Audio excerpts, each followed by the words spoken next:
Hello नमस्कार दोस्तों, आपका स्वागत है आपके अपने YouTube चैनल मिस्टर केमिस्ट्री में। माफ कीजिएगा दोस्तों, आपको इस वीडियो के लिए एक दिन वेट करना पड़ा। तो चलिए दोस्तों, हम आज के अपने टॉपिक को शुरू करने से पहले आपको बता देते हैं कि हमारा टॉपिक है क्या।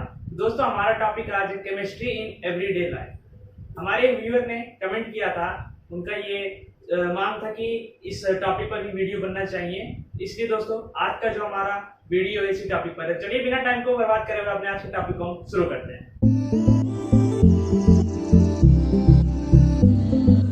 तो हमारे इस टॉपिक का मतलब क्या है कि केमिस्ट्री इन एवरीडे लाइफ मतलब क्या, दैनिक जीवन में रसायन का यूज क्या होता है। तो हमारा जो होता है, हम केमिस्ट्री को हर जगह यूज करते हैं। केमिस्ट्री क्या होता है हमारा, chemistry is equal to chemicals. Chemicals ही हमारा केमिस्ट्री होता है। केमिस्ट्री में क्या करते हैं, केमिकल्स का स्टडी करते हैं। तो हम क्या करते हैं, अपने सभी जानते होंगे कि हम जहां से दिन शुरू करते हैं, जहां से स्टार्ट होता है हमारा डे, वहां से एंड तक हम केमिकल्स यूज करते हैं। जैसे अगर आप ले लीजिए, तो सुबह उठता है आदमी, क्या करता है, ब्रश करता है टूथपेस्ट से। टूथपेस्ट में भी केमिकल्स होते हैं, वहां भी केमिस्ट्री यूज कर रहे हो। वहां भी बहुत सारे कैल्शियम्स होते हैं, जो मॉलिक्यूल्स होते हैं हमारे, वो भी केमिकल ही है। और बहुत सारे बाइकार्बोनेट्स भी यूज होते हैं टूथपेस्ट में। ये सब जो फास्फोरस हो, ये सब जो हमारे होते हैं केमिकल्स में आते हैं। ठीक, फिर उसके बाद सबसे इस समय का जो ट्रेंडिंग पे चल रहा है हमारा, आप ले लो जो अभी चल रहा है कोविड-19 वायरस, कोरोना चल रहा है, वहां पे आप यूज करते हो सैनिटाइजर। सैनिटाइजर क्या है, वो भी केमिकल से ही बना, उसमें अल्कोहल है। अल्कोहल का स्टडी हम करते हैं ऑर्गेनिक केमिस्ट्री में। ठीक, वहां भी केमिस्ट्री है हमारा। और उसके बाद बहुत सारे हैं, आप यूज करते जाते हो, हर जगह केमिकल्स यूज होता है। जहां पे आप अपना डे एंड करते हो, सोते हो, क्या करते हो, मच्छर ना काटे, मच्छर दूर रहे, इसलिए क्या करते हो आप, मशीन लगाते हो, ऑल आउट मशीन लगा लेते हो, या फिर गुड नाइट मशीन, बहुत सारी कंपनीज की मशीन आते हैं। उसमें जो लिक्विड वेपोराइजर होता है, उसमें भी केमिकल होता है। उसमें एक केमिकल होता है प्रेलिथिन नाम का।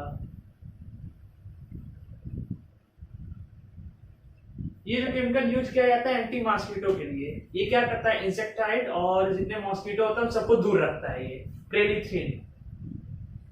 यहाँ भी आप केमिकल यूज करते हो। इसी तरीके से हर दिन में आप पर डे केमिकल यूज करते हो। बहुत सारी चीजें हैं, अब इसमें आप अलग अलग मेडिसिन भी यूज करते हो, पिल्स यूज करते हो जिसमें केमिकल्स रहते हैं। ठीक, क्रीम यूज करते हो, बहुत सारे मॉइस्चराइजर की, वहां भी रहता है केमिकल ही होता है। और उसके बाद अगर आप ले लो जनरली, तो आप जो पैक खाते हो, पैकिंग वाले जितने भी खाना होते हैं, जो पैक होते हैं, जैसे स्नैक्स हुआ, कोई कोल्ड ड्रिंक्स हुए, तो उसमें भी गैसेस होते हैं जो हमारे केमिकल्स होते हैं, जिससे कि वो खराब ना हो, उसका जो रियलिटी टेस्ट है वैसा बना रहे। टेस्ट को रोकने के लिए, वो खराब ना हो, सड़े ना, इसको रोकने के लिए उसमें भी गैसेस होते हैं, केमिकल्स मिलाए जाते हैं। तो वहां भी आप केमिकल यूज करते हैं। बहुत सारी चीजें होती हैं जिसमें आप केमिकल्स यूज करते हो। अब आते हैं अगर हम अपने मेन पॉइंट पे, कि अगर जनरली देखें तो केमिस्ट्री इन एवरीडे लाइफ मतलब क्या। तो जनरली क्या होता है हमारा, हम इसे जो मेडिकली अगर देखें तो वहां पे हम यूज करते हैं मेडिसिन। क्या यूज करते हैं, मेडिसिन यूज करते हैं हम पर डे। और एक और टर्म आता है मेडिसिन के ही सिमिलर में, ड्रग। मेडिसिन सिमिलरली एक टर्म आता है ड्रग। आपने बहुत सारे फार्मास्यूटिकल्स कंपनीज में देखा होगा, वहां मेडिसिन की जगह ड्रग यूज होता है, क्योंकि जो ड्रग होता है वो केमिकल नाम होता है किसका, मेडिसिन का। क्योंकि जो हमारे हर मेडिसिन होते हैं वो क्या होते हैं, ड्रग होते हैं। आर मेडिसिन आर ड्रग, लेकिन are drug are not medicine. मतलब क्या हुआ, हमारे जो ये मेडिसिन है, ये क्या होता है, सभी मेडिसिन जो होते हैं वो ड्रग होता है, लेकिन जो सभी हमारे ड्रग होते हैं वो हमारे क्या, मेडिसिन के इक्वल नहीं होते हैं। मतलब क्या, हमारे जितने भी हम दवाइयाँ यूज करते हैं, चाहे वो पिल्स हो, क्रीम हो, और भी या फिर सिरप्स हो, ये सब एक ड्रग की कैटेगरी में आता है। लेकिन जो हमारे ड्रग्स होते हैं, वो सभी ड्रग्स हमारे मेडिसिन की कैटेगरी में नहीं आते हैं।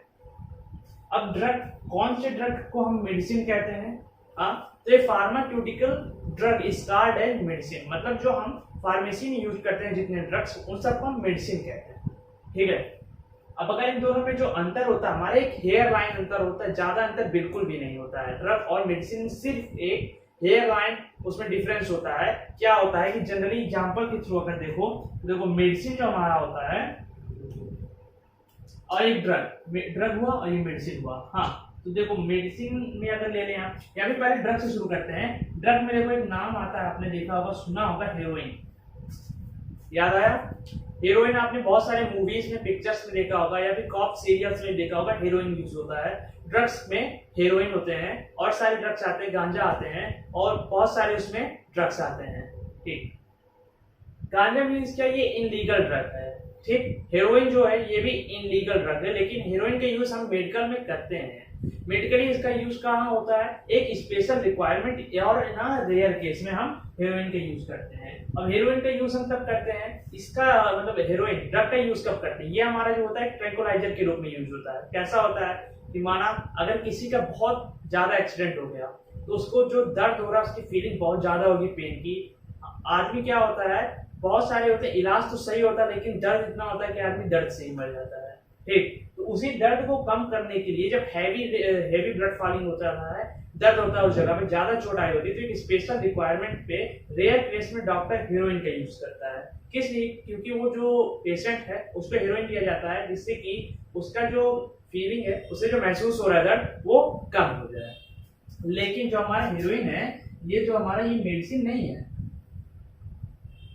ये मेडिसिन नहीं है। क्यों नहीं है? क्योंकि हेरोइन का ज्यादा यूज करने से हम क्या हो जाएंगे, इसके एडिक्ट हो जाते हैं, इसकी एडिक्शन लग जाती है, लत लग जाती है, बार बार चाहिए रहता है, हर बार चाहिए रहता है। जैसे आदमी ब्रश करता है दिन में और सभी चीज खाना खाता है हर एक टाइम, वैसे वो हेरोइन लेने लगेगा हर टाइम।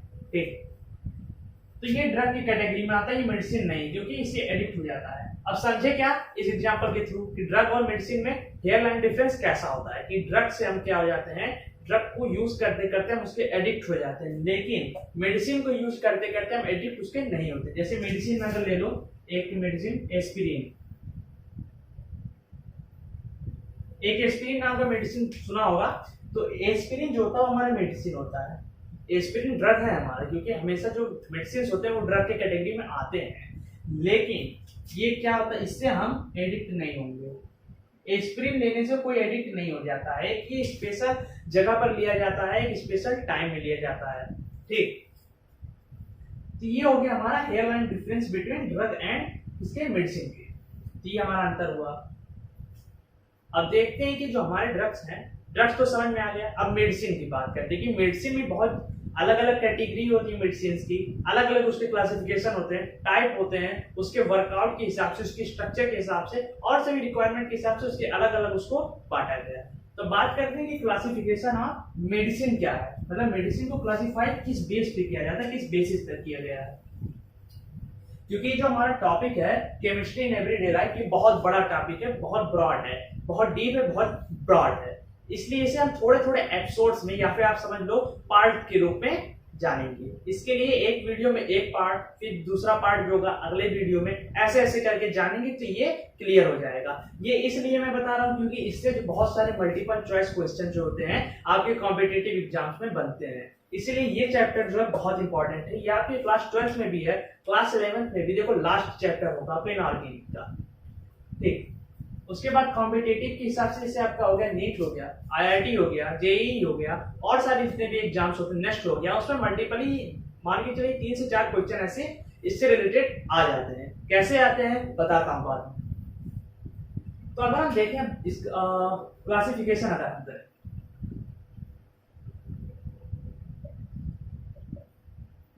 क्लासिफिकेशन ऑफ किसका, मेडिसिन का। तो मेडिसिन को हम क्लासिफाई करते हैं, लेकिन किस बेस पे करते हैं? हर चीज को जो क्लासिफिकेशन होता है वो किसी ना किसी बेसिस पे होता है, उसके आधार पर होता है। तो इसमें 4 बेस लिए गए हैं, किस किस बेस पे, वो ऐसा है। पहला तो हमने जो लिया है वो है मेडिकल साइंस के थ्रू। ठीक, पहला क्या है, पहला है बेसिस ऑन मेडिकल साइंस। ठीक, दूसरा है हमारा बेस्ड ऑन किसके थ्रू, मेडिकली वर्क के, इसके जो वर्कआउट होते हैं कि मेडिसिन कहाँ वर्क करता है, कैसा वर्क करता है, उसके थ्रू। तीसरा क्या हुआ, तीसरा हुआ हमारा, चलो पूरा लिखते हैं, चिड़िया नहीं उड़ाते हैं यहाँ पर, बेस्ड ऑन किसके according, chemical structure. Chemical structure मतलब क्या होता है कि केमिकल स्ट्रक्चर में हमारा कुछ ऐसा कंपाउंड का स्ट्रक्चर जुड़ा रहता है जो हमारा मेडिसिन के थ्रू में यूज किया जाता है, या फिर ऐसा कोई केमिकल स्ट्रक्चर जुड़ा रहता है इसमें जो हमारा केमिस्ट्री से रिलेटेड होता है। और इसके बाद जो लास्ट वाला है हमारा वो है based on molecular M.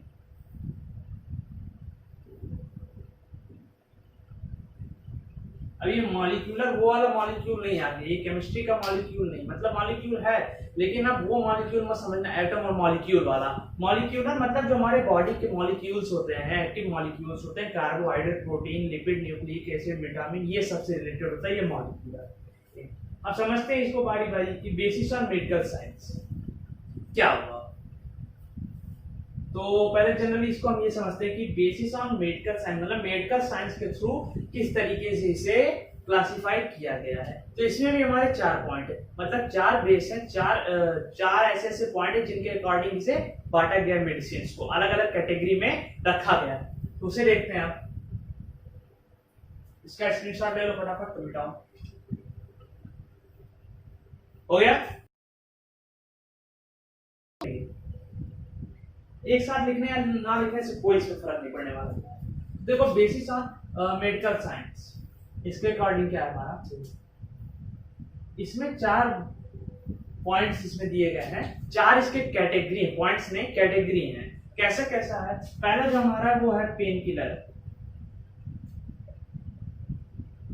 Pain killer, ठीक है। अगला क्या है हमारा, 4 कैटेगरी इस तरीके से है। बी क्या है, बी है हमारा एंटीपायरेटिक, पढ़ा होगा इसे, सभी लोग जानते होंगे कि ये सब होते क्या है, लेकिन एक बार और रिवाइज हो जाएगा, जो जानते हैं उनका एक बार रिवीजन हो जाएगा और जो नहीं जानते वो जान जाएंगे। और उसके बाद क्या होगा, तीसरा हमारा आता है एंटीसेप्टिक, एंटीसेप्टिक, और चौथा आता है एंटीबायोटिक,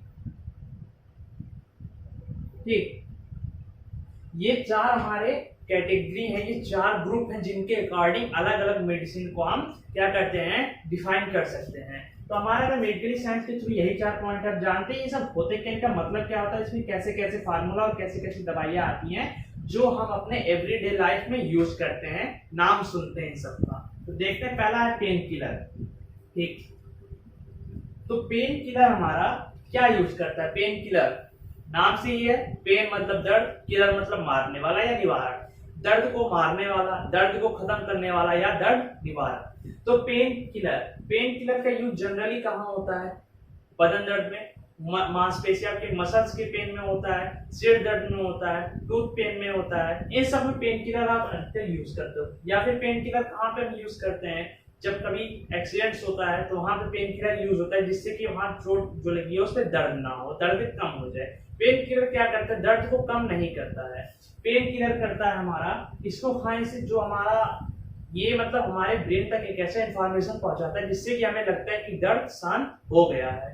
दर्द का जो इंफॉर्मेशन हमारे ब्रेन तक पहुंचता है और पता चलता है कि दर्द हो रहा है, इसे वो कम कर देता है या रोकता है, ठीक। या फिर ऑपरेशंस में होते हैं, जहां ऑपरेशंस होते हैं, जहां पे कट मार्क लगे रहते हैं, वहां के दर्द को ये कम करता है पेन किलर। इसलिए डॉक्टर क्या करते हैं, अपने प्रिस्क्रिप्शन में हमेशा ऑपरेशन के बाद पेन किलर देते हैं, जिससे कि जहां पे ऑपरेशन हुआ है, कट लगा है, वहां पर क्या हो, दर्द कम हो, इसलिए पेन किलर दिया जाता है। तो पेन किलर में बहुत सारी दवाइयां आती हैं, ये 2 टाइप के होते हैं, एक तो इसे हम खा के यूज करते हैं, एक तो लगा के यूज करते हैं।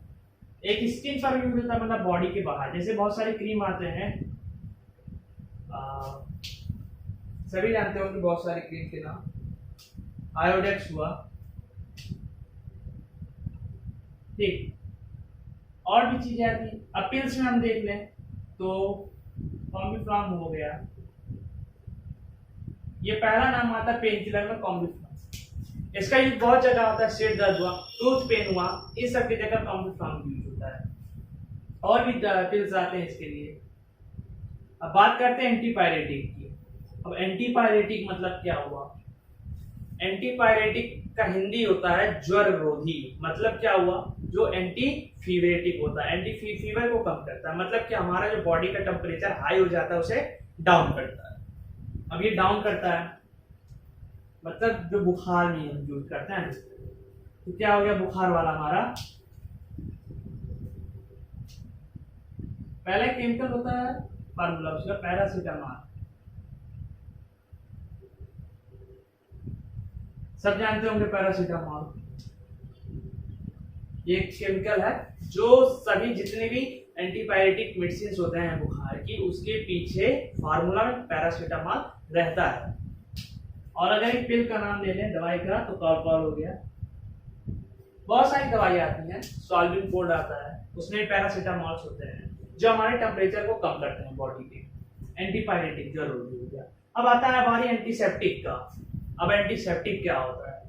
तो एंटीसेप्टिक मतलब होता है रोगाणु रोधक या पूत रोधी। मतलब क्या इसका हुआ एंटीसेप्टिक, जो हमारे कटे फटे हुआ फूट गया हो, जहां से ब्लीडिंग हुई रहती है, वहां उस जगह को क्या करता है, सड़ने से रोकता है। एंटीबैक्टीरियल होता है इसमें, इस सड़न को रोकता है। ये हमें क्या करता है, जहां पे कट गया, ब्लीडिंग जहां से हुई रहती है, जहां से हमारा स्किन खुल गया, जहां पे रास्ता बन गया बॉडी के अंदर जाने का किसी बैक्टीरिया के, ठीक, ये बैक्टीरिया से क्या करता है, जो सड़न उत्पन्न करते हैं उस पर, उसको रोकता है, क्लीन रखता है, सेफ रखता है।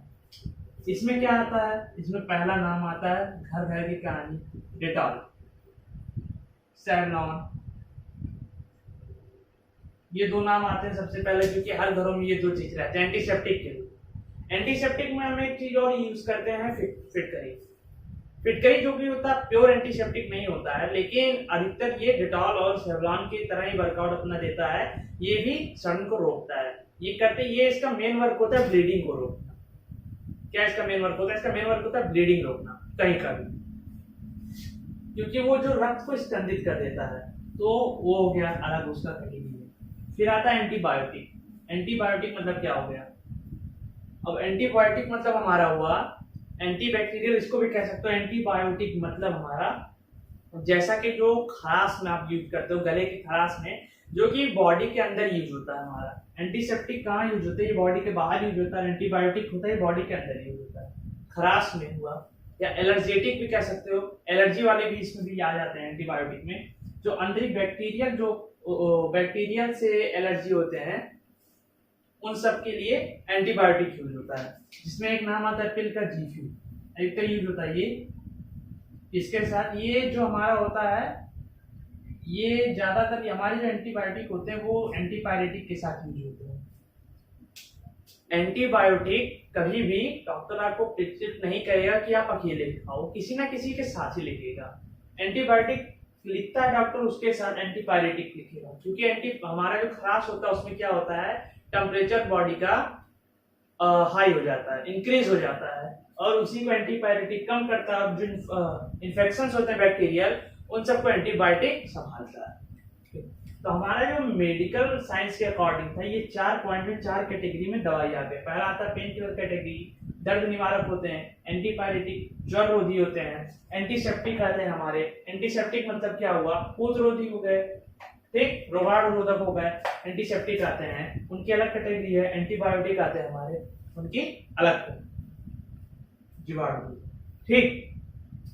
तीनों की क्लासिफिकेशन ऑफ मेडिसिन का किसके अकॉर्डिंग हुआ, मेडिकल साइंस के। अब इसको फटाक से स्क्रीनशॉट लो, अगला बता दीजिए। हो गया। अब इसका बात करते हैं कि बेसिस ऑन या बेस्ड ऑन किसके अकॉर्डिंग, मेडिकली वर्क के। इसका वर्कआउट के हिसाब से कि कैसा काम देता है, इसके काम के हिसाब से देखते हैं कि क्या इसका मतलब है, ठीक। देख, मेडिकली क्या वर्क। अब मेडिकली वर्क से क्या मतलब है, इसमें ज्यादा नहीं, इतना बस जानो कि मेडिकली वर्क मतलब कि जैसे मेडिसिन होते हैं हमारे, जो किसी एक यूनिक कंपाउंड पर इफेक्टिव होते हैं, एक बॉडी के कंपाउंड पर, जो किसी ना किसी रोग हुआ या फिर और किसी बॉडी पे अनहेल्दीनेस का रीजन या फैक्टर होता है। अब क्या होता है वो, जैसे कि आपने देखा होगा बॉडी के कभी कभी स्किन पर सूजन आ जाती है, सूजन हो जाती है, कलर चेंज हो जाता है, वो चोट लगने पर भी होता है, या फिर जनरली कभी कभार अपने आप सूजन आ जाता है। तो उसका जो फैक्टर होता है, उसका रीजन क्या होता है, एक कंपाउंड होता है, नाम है उसका हिस्टामिन कंपाउंड। यही इसका फैक्टर होता है सूजन का। किसका? जो हमारे मतलब बॉडी में सूजन होते हैं उसका फैक्टर होता है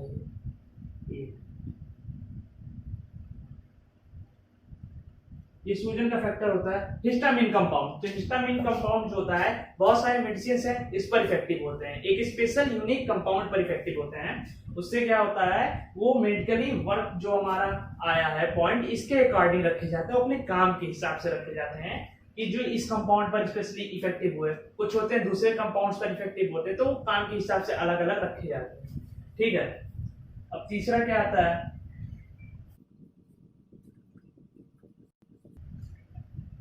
तीसरा आता है हमारा बेस्ड ऑन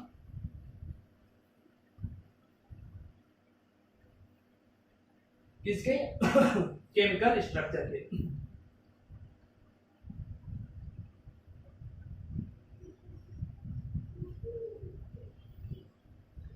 इसके केमिकल स्ट्रक्चर के। अब इसके बेसिस पे क्या कौन कौन से मेडिसिन किस कैटेगरी क्या हिसाब इसका है कि इसमें आखिर क्या चीज है केमिकल स्ट्रक्चर में कि इसका अलग कैटेगरी बना दिया केमिस्ट्री।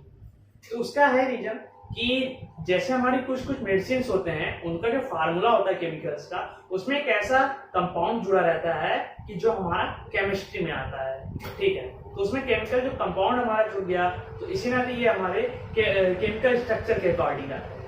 ठीक, उसका कंपाउंड जो हमारा होता है उसका स्ट्रक्चर केमिकल केमिस्ट्री से रिलेटेड होता है, इजी होता है। वैसे हर कंपाउंड जो इजी नहीं होते उनका फार्मूला, लेकिन ऐसे कुछ भी आते हैं कंपाउंड जिनका क्या हुआ हमारा फार्मूला जो होता है स्ट्रक्चर होता है बहुत इजी होता है, केमिस्ट्री से रिलेटेड होता है। जैसे एक आ गया हमारा सल्फोनामाइड।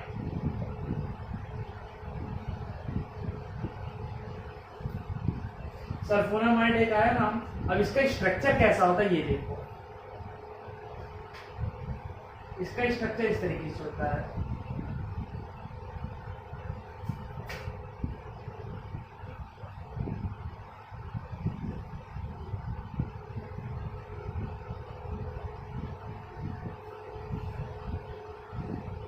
देखो ये आया, इजी है कि नहीं? एकदम इजी है। यहाँ पे NH3 अपना लगा हुआ है, उसके बाद ये क्या है अपना, ये अपना फिनॉल आ गया। ये तीन ग्रुप यहाँ पे ऐड है। ठीक, ये हो गए अपने। अब देखो ये इजी स्ट्रक्चर है कि नहीं? सब केमिस्ट्री है, इसमें NH3 है, यहाँ पर है, यहाँ है, सल्फर है, ऑक्सीजन ऑक्सीजन है, नाइट्रोजन है, हाइड्रोजन एल्किन्स, इतना है ना, इजी है। इसलिए इसको केमिकल स्ट्रक्चर के अकॉर्डिंग इसको गिना जाता है, जोड़ा जाता है। ऐसे कुछ कंपाउंड सल्फोनामाइड्स। अब आता है अपना अगला नाम बेसिस ऑन या बेस्ड ऑन किस पर, किसके अकॉर्डिंग आएगा भाई? इसमें मॉलिक्यूलर एम।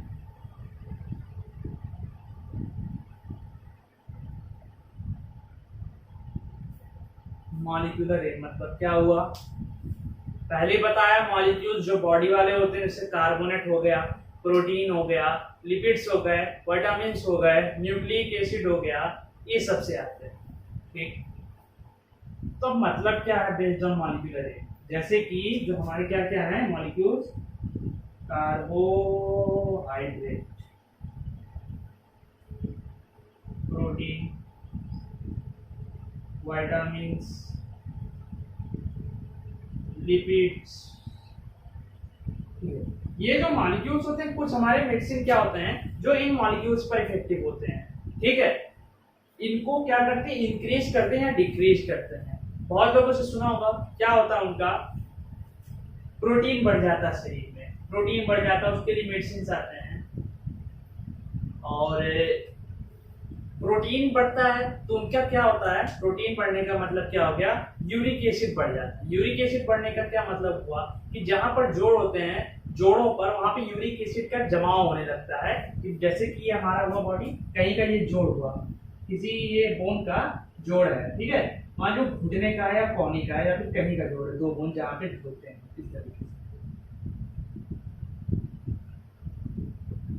इस तरीके से बोन है, दो यहाँ पे जुड़ रहे हैं। तो यहाँ पे क्या होता है, अब यहाँ पे उनका यूरिक एसिड जम जाता है, इस जोड़ पर यूरिक एसिड जम जाता है, यहाँ पे भरा यूरिक एसिड। ठीक, क्या है यूरिक एसिड। ये क्या हमारे बोन्स है, ये क्या है, बोन्स है। तो होता क्या है कि जब ऐसी जगह पे यूरिक एसिड भर जाते हैं तो वहां पे जब मुड़ता है वो, जब वो जोड़ हमारा, जैसे ये जोड़ है उंगली का, इस जोड़ पे यूरिक एसिड अगर भर गया तो ये उंगलियां जब मुड़ती हैं ऐसे तो यहाँ पे दर्द होता है। क्यों होता है? क्योंकि हमारे जो यहाँ पर जोड़ होते हैं वहां पे कार्टिलेज होता है, कार्टिलेज की परत होती है जिससे कि वो चिकने होते हैं और ऐसे ऐसे करने पर वो घिसते नहीं है एक दूसरे पर, सरक सरक के मुड़ते हैं। जब यहाँ यूरिक एसिड इकट्ठा हो जाता है तो ये जब मोड़ते हैं तो उसमें क्या रगड़ उत्पन्न होता है। रगड़, जब दो हड्डियों के बीच में रगड़ होगा, जैसे बंद कर रहे हो रगड़ हो रहा है, तो वहां पे वो क्या करेगा, जोर लगाएगा, एक दूसरे के अपोजिट में वो अपने अपने फोर्स लगाएंगे, तो उससे दर्द होता है मोड़ने पर। तो वहां पे ये प्रोटीन का बढ़ता है, इसलिए यूरिक एसिड वहां पे जम जाता है। तो वहां पे बहुत सारे मेडिसिन होते हैं जो हमारे क्या होते हैं, इस स्पेशली प्रोटीन पर इफेक्टिव होते हैं। प्रोटीन के लिए दिया जाता है, सिर्फ प्रोटीन पर इफेक्टिव होते हैं, उनका इफेक्ट और कहीं नहीं होता है। इन सब दवाइयां होते हैं हमारे जो मेडिकल साइंस के अकॉर्डिंग वाले थे, जैसे एंटीबायोटिक हुआ, तो ये सब का जो इफेक्ट होता है वो सिर्फ एक फैक्टर पर नहीं होता है। एंटीबायोटिक हुआ या एंटीबायोटिक ले लो, एंटीबायोटिक का यूज क्यों करते हो, गले में खराश है, वहां बैक्टीरिया इन्फेक्शन हो गया, उसको हटाने के लिए करते हो, लेकिन वो सिर्फ वहां पर अपना इफेक्ट नहीं डालता है, वो वहां पर इफेक्ट अपना देगा, लेकिन साथ साथ वो हमारे लीवर पर भी अपना इफेक्ट डालता है, जिससे कि लीवर धीरे धीरे धीरे धीरे डिस्ट्रॉय होने लगता है। ज्यादा एंटीबायोटिक से लीवर भी डैमेज होने लगता है। बहुत सारी दवाइयां होती हैं, आते हैं उसमें, एंटीबायोटिक्स में बहुत सारी दवाइयां होती हैं जो लीवर पर, किडनी पर अपना साइड इफेक्ट डालते हैं। लेकिन जो हमारे मॉलिक्यूलर एम वाले जितने होते हैं, जो किसी एक फैक्टर पर, किसी एक किस पर, मॉलिक्यूल्स पर इफेक्ट अपना डालते हैं, वो सिर्फ इन्हीं के लिए यूनिक मेथड से बनाए जाते हैं। सिर्फ किसके लिए? ये जो है हमारे प्रोटीन है, कार्बोहाइड्रेट है, विटामिन से, लिपिड से, न्यूक्लिक एसिड से, इन सब के लिए वो बनाए जाते हैं, वो सिर्फ इन्हीं पर इफेक्टिव होते हैं। वो गए पेट में, और बात आती है कि जब ये जाता है हमारा इसमें, ये जैसे कि हमारा